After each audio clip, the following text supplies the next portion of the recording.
Welcome to the CookUp. And CookUp connoisseurs, if you have been looking at us, you will see that we look a bit different today. And that is because we are in the first in our special Independence series. And of course, we have a special assistant chef with us in the kitchen today. I'm going to tell you more about this. As customary, we are having copious conversation on cultural heritage. I am Alicia Daniel Blake. I am the Research and Communications Officer in the Ministry of Sports and the Creative Economy. Today, we will connect with the nationhood of St. Kitts and Nevis. Our guest today is one, and she'll be representing a team of creatives who designed one of our national symbols, specifically the national wear of St. Kitts and Nevis. So if we were to look in our domains, this would fall under social practices, rituals, and festive events, and the element would be traditional wear.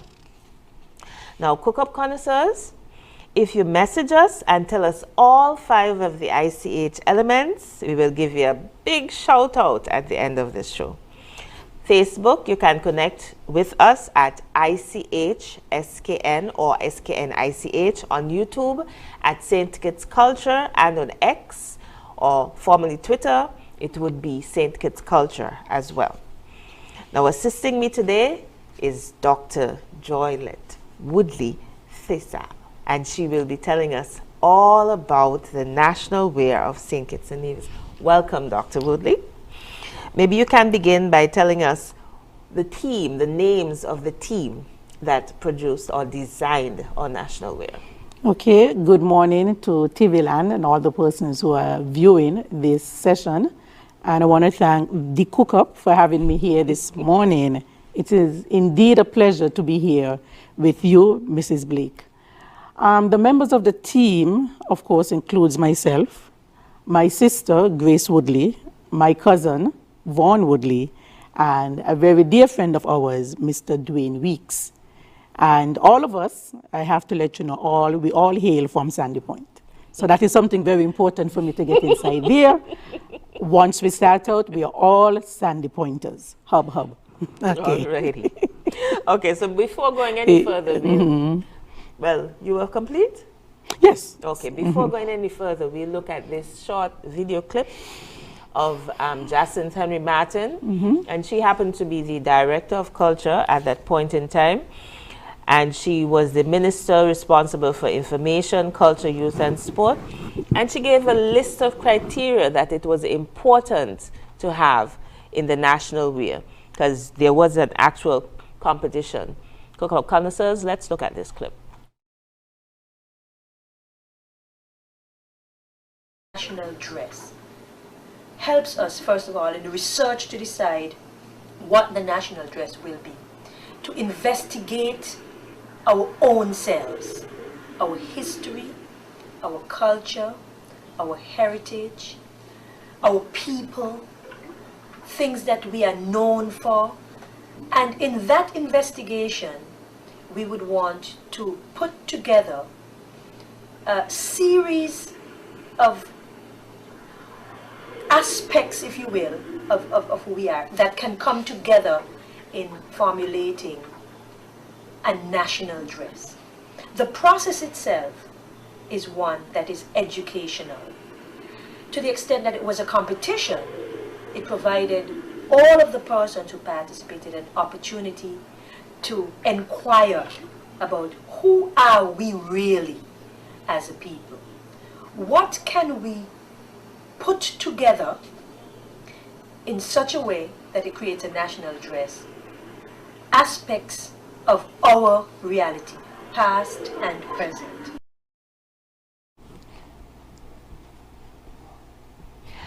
Welcome back to that. And notice that the Honorable Jacinth Henry Martin, at the time, she had risen from director to become the minister responsible for that area. And she is now presently an ambassador for us. So we can see her accomplishments. So now, Dr. Woodley, let's begin. Let's ask you the questions. First of all, would you say that your design achieved the criteria that the then minister spoke about? Well, that sounds like a trick question because obviously we won. And we were one of 17 entries. And we stuck to the criteria that was outlined in the newspaper at the time. It was in the social media like now, where you had to go online. I actually saw the ad in one of the newspapers with the criteria. We stuck to the criteria. We went back to the mecca of education in Sandy Point, the Sandy Point High School, where we sat in one of the classrooms and we put our heads together and we came up with the national wear. So I would say yes, we met the criteria and we won. It's important to let persons know it wasn't just a panel of judges that would have contributed to the winning team. 25% of the votes actually came from the public. So the public was very much involved in actually choosing the national wear, which for me is something important because to have a national wear, it should represent the majority, if not all, of the persons that we are doing it for. Lovely. So take us through each part of the outfit. We have a female one and we also have a male outfit. Okay, so we have the female outfit. And if you're looking at your screens, you can see it. And what we really wanted to do was to have something that reflects our Caribbeanness as it is. So if we were to strip the wear, the female's wear as it is, you would come down to a very basic dress in the center of it. A very basic white or beige off-white cotton dress. Why we chose that material? Because it is a light material, it is airy, and for us to live in the summer countries, the tropical countries, this dress is very appropriate. So as you can see, there's a white, off-white cotton dress that runs down the center. Now, that dress has two components to it, the top piece and the bottom piece. Now, as you are aware, we were both colonized by the French, by the British. So the top piece, we decided we would go with the corset, because the corset is something from the French culture, and we wanted to get that in on the dress. So if you look at it, the back, it is very, as we would put in inverted commas, sexy at the back. You can see the strap up. And at the front, it has that deep V-neck line, which represents the corset that the French ladies used to wear and still do up until a day like today. So the top piece basically represents the French. Now we added the sleeves because a lot of our women back in the day did not want to reveal themselves. You know how our culture is. You know, your mom would tell you, cover up, cover up. So we decided to add the sleeves. The sleeves not only helps to cover up, but it gives some structure and balance to the dress as well. So as you can see, we have two puff sleeves at the top, or well, two puff sleeves to balance the top piece of the dress. Now, as the dress flows down, we now enter into the English territories, as I would put it, because the bottom piece is actually the petticoat. Back in the day, you had many European powers and ladies wearing the petticoat, but it was very fashionable for the English, the petticoat. That narrow piece that widens out at the bottom, so that piece actually represents, symbolizes the English, quote unquote, on us, or in us. Now, as you can see on the screen, we have what is called a wrap. There is a wrap and it is made from a madras. Now, why we use the madras, remember the English, they had colonies all throughout the world. India being one of their colonies as well. And in India, that material was fabricated in India. So what they would do, they would, instead of buying from the Dutch and those persons to break up their monopoly, they would trade among their own islands, their own colonies. So they went back to India and they got the madras. That is why you see the madras as a staple throughout the Caribbean in many of the national wear, because we were once colonized by the English and they would take their different materials and bring it to the colonies so as to save money as well. So we use that madras. And we actually use that colored one because it actually matched the beige or the off-white inner dress. So when we come back, I'm going to actually continue with my description so that our viewers can understand more the wear. All right. So CookUp connoisseurs, we'll be right back.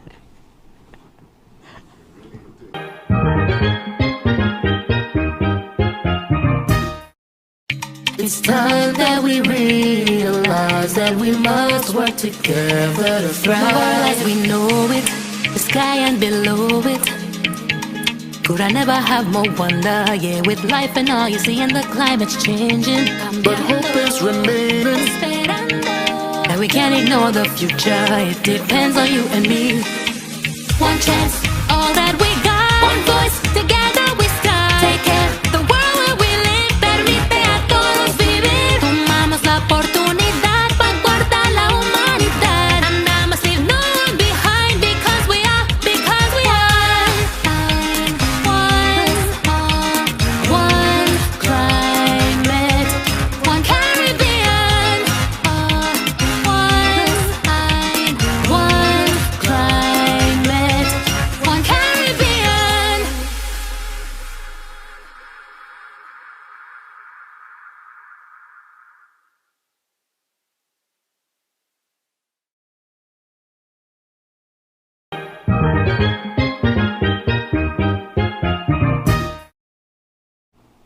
Welcome back, CookUp connoisseurs. Now, we looked at the female outfit with Dr. Woodley. Dr. Woodley, tell us a bit about the male outfit and what makes it traditional, because you mentioned all of those elements, the French and the British elements in the female outfit. What makes the male outfit traditional? Well, the male outfit is traditional. Remember, what we are trying to capture is the Caribbeanness. So we just don't only want to have elements from the English, from the British, from the French, or even from Africa. What we also wanted to incorporate was the post-emancipation mind of the men in the Federation. A lot of the men did not want to wear the European clothing anymore. So we opted for the jack shirt, or the shirt jack in some places as it is called, because it was seen as a way of breaking away from colonial ties, not the normal petticoat or the coats that the white planters, plantocracy used to wear. So they used the jack shirt as a way of showing that they were liberated. Rather than the tie, and the jacket, which keep us hot.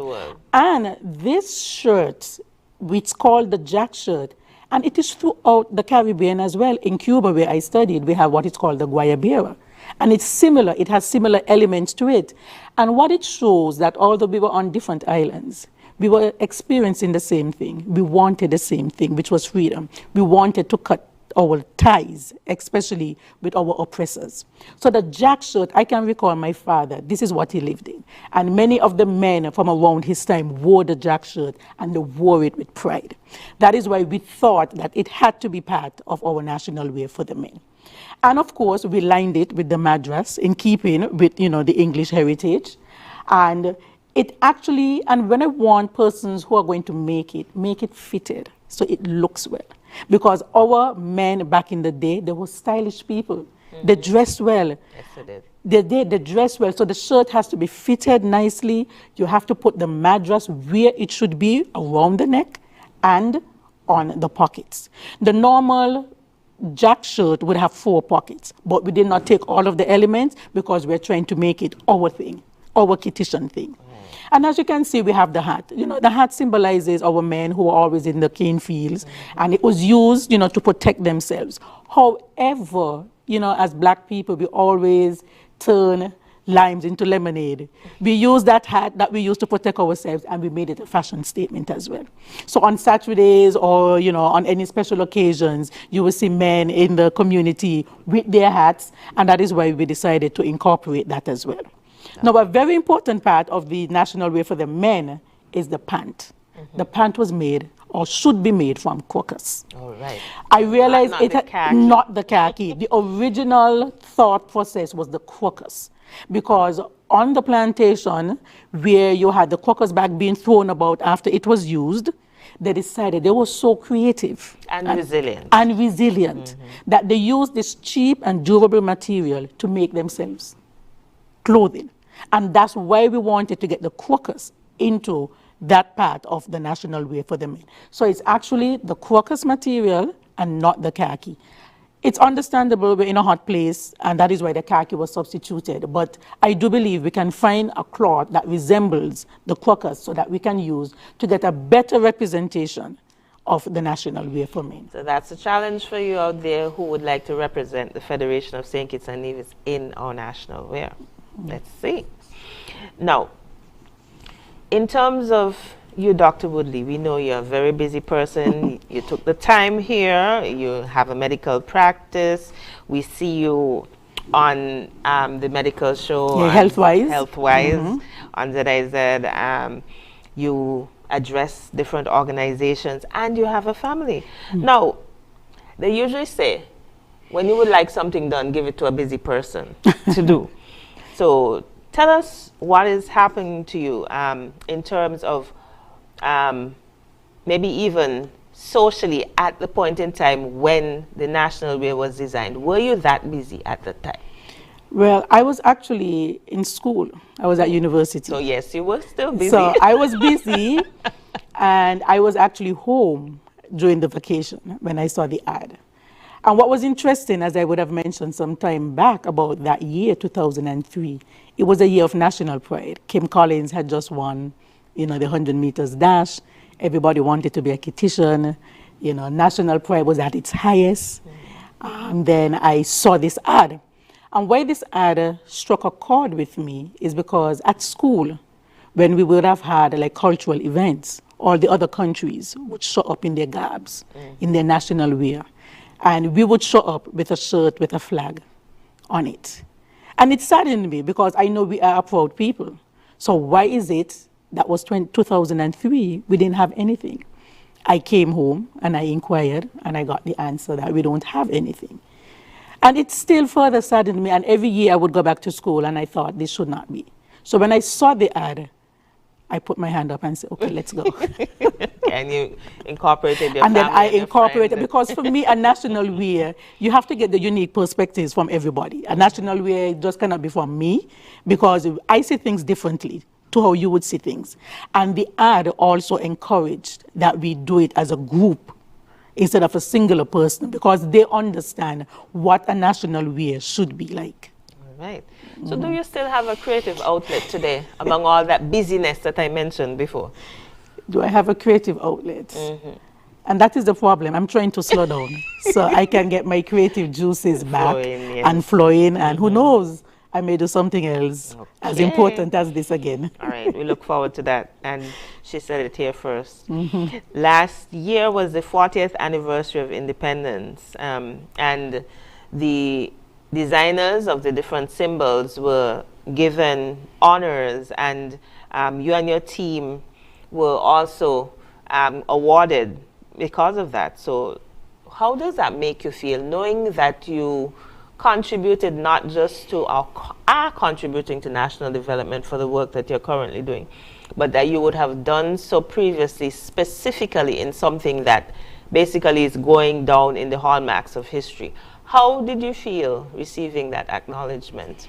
Well, I must say, honestly, after so many years, we were not looking for anything. No, we were not. And I want to underscore that it was a team effort. It was myself, my sister Grace, my cousin Vaughn, and Mr. Weeks. So I don't want to erase that at all. It was a team effort. We sat at the Sandy Point High School and we grinded. So many years had passed that we were given the normal, traditional, subliminal recognition, and then that was it. But what was important for me over all those years was that I contributed to nation building. We contributed to nation building. So when we were called last year, I was totally blown back that we were given, we would have been given, a token of a gift for the work that we would have done. So I want to thank, the Ministry of Sustainable under the minister, Miss Clark, Joylette Clark, because I think it was her ministry that spearheaded it. And we really want to thank them for recognizing us, because honestly, we were just satisfied for the job that we had done, for the creation that we did. And so many years had passed, we were not looking for anything. So when that happened, it was just like the icing on the cake for us. We were so elated, we thanked them. We got a nice piece of land in Sandy Point, of course. Very nice. And we're going to make history, and I'm going to say it here first, we're going to make history with that land down there. Okay. So just wait out for us. Yes, we are looking out to see. So CookUp connoisseurs, don't go anywhere. We need to take a short break, but we'll be right back.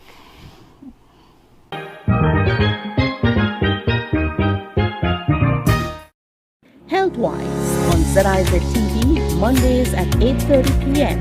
Hosted by Dr. Malik Lescott, Dr. Joylette Woodley, and Dr. Patrice Lawrence.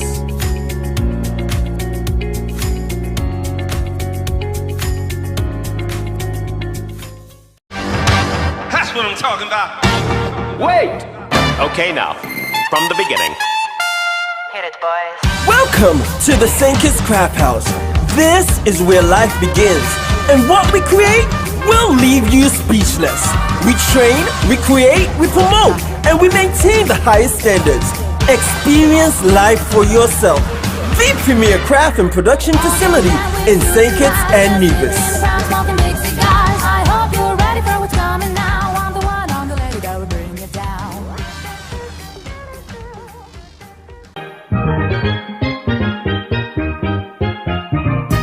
Welcome back, CookUp connoisseurs, and we have with us Dr. Joylette Woodley-Fassale, and she is going to continue this discussion with us all about the national wear of St. Kitts and Nevis.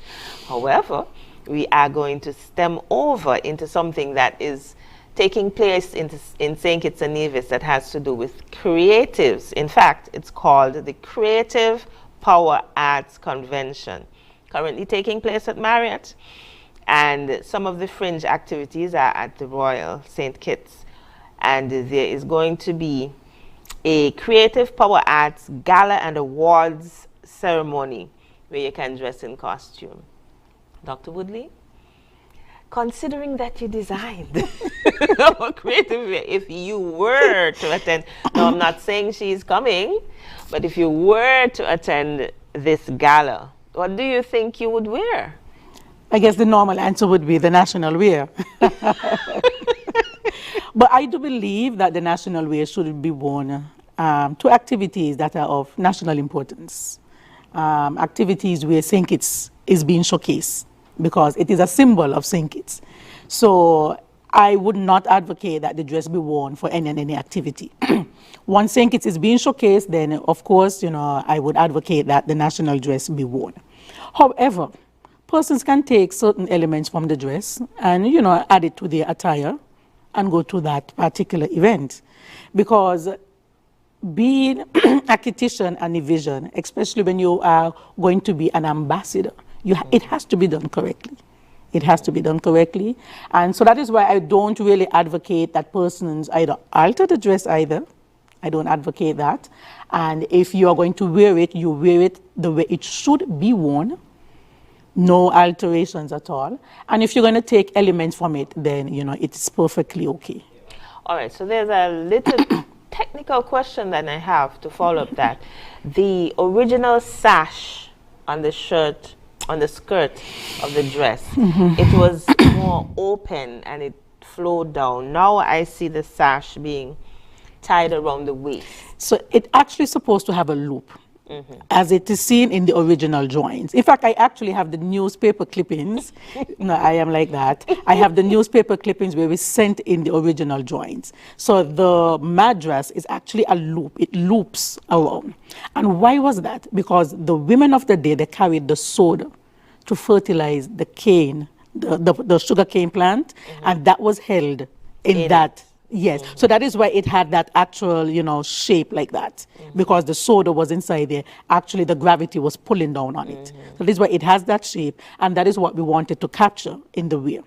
Okay, so I am appealing to the public, if you're going to wear the dress, please wear it the way it should be worn, and there should not be any alterations to the dress or the male's outfit.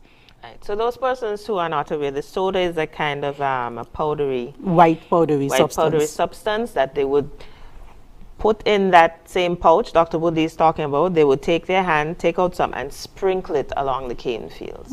Okay, so that has a very useful purpose, and that was the way it was intended. So what about the September 18th, it's dubbed Patriotic Day, and then throughout the month of September, there are Fridays where we are encouraged to wear particular colors. So one Friday it would be black, the next Friday it would be red, and don't quote me on that. I don't know the, the schedule as yet, but every Friday. So would you say residents should be encouraged to wear and maybe even come up with creative ways of wearing these colors? Yes, I really do think so. And we are brilliant people, and we need to use our minds to be creative as it is. So instead of just wearing the normal red and the normal green and black, do something that would be interesting. Right. Do something that would capture, you know, people as you walk by in the streets. Okay. So I do encourage, and I want everybody to be a part of it. This is your homeland, be a part of it. So often we said, oh, you know, that's not for me. It is for all of us. Yes, I like the way you said that. Yes. So we're going to take a look at our notices, and we call them the seasoning mix, because we have created a cook-up where we have all the ingredients in. So it's now time for us to taste and make sure it is seasoned to the perfect way. So let's have our seasoning mix right now, CookUp connoisseurs.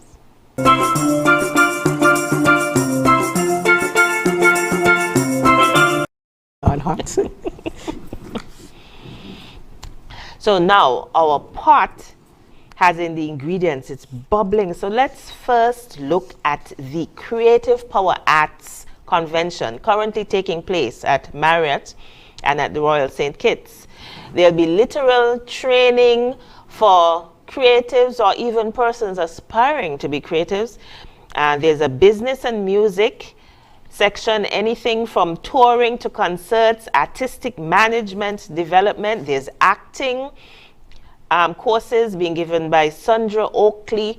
There's arts and education by Alexandra Darcy, dance and choreography, music production, makeup and locks extension. There's anything that would help to develop creatives. It's right over there at the Power Arts Convention. So it's something that creatives would have known about previously. And so you would have taken the opportunity to make yourself present. And there's lots of ways you could do that. There's one-on-one sessions as well as there are virtual sessions for those persons who can't make it over there in person. There are also many fringe events. There was an opening ceremony and cocktail. There was a claws nail competition. I like the name. There was a paint and connect. And then there was also there is going to be a pitch perfect competition coming soon. So go to their site. Don't take my word for it. Go to the site and you'll be able to see all that's presently happening, and it goes all the way down until this coming Saturday, when there'll be the gala and awards ceremony where you can wear your creative outfits. Now we also need to remind you, CookUp connoisseurs, there's still time to volunteer to assist with any of our cultural activities. You can go to our site, Facebook, ICH, SKN or SKN ICH, and you'll find that information of how you can become a volunteer, as well as we're still looking out for new traditional knowledge bearers, new TKBs. So check us out. You can put your smart device to the computer. You'll go right to the registration forms, the app, and the forms where you can submit the invitations. So CookUp connoisseurs, we were very humbled to have with us one of the designers of our national wear, Dr. Joylette Woodley-Fassale, and she was able to tell us how they came up with the concept, what they did, and this was the result. So Dr. Woodley, thank you very much for being our guest today. The CookUp connoisseurs, thank you for staying with us. And remember where you can find us: Facebook, YouTube. Do join us again. And remember that together we can safeguard our living heritage. Bye.